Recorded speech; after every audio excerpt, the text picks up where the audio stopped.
Thank you for joining me and catching up on our e-news. I want to share with you from Jeremiah. For I know the plans I have for you, declares the Lord. Plans to prosper you and not to harm you. Plans to give you hope and a future. That's Jeremiah 29:11. I don't know about you, but I want to share that I'm hopeful even in the midst of this crazy pandemic time, even in the midst of how things are so different.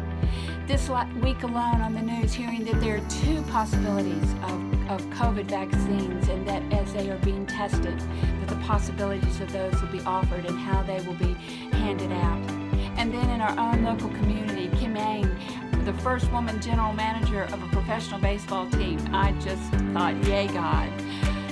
There are those moments, those glimpses of hope, but what happens is we lose our way or lose sight. We become overwhelmed or feel alone, and God is trying to say, yo, I'm over here.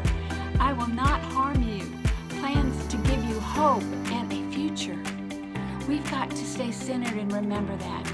And the possibilities of the ministries that you have of what is happening at Plantation, I believe, is a witness to that. So let me just highlight the drive-in church Thursday night, 6 o'clock.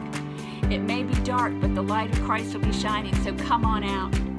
Then Power Up Sunday, our commitment Sunday, so that we make a commitment for the future for this church in 2021. Yes, there will be a 2021.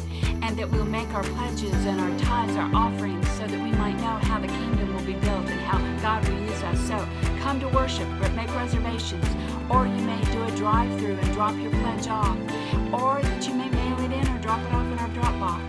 But let us know so that we can make plans of what God has given us. And third, there is an interfaith service the Tuesday night before Thanksgiving that we will definitely be a part of. It'll be online as well as in person at St. Benedict's. To note too, our food pantry will be handing out on Wednesday, and that's Wednesday from 10 to noon to all those that are in need of food and care. And the office will be closed that Thursday or Friday, but there will be an emergency number if there is need. Remember, plans to prosper you and not to harm you, and plans to give you hope now and in the future. Amen.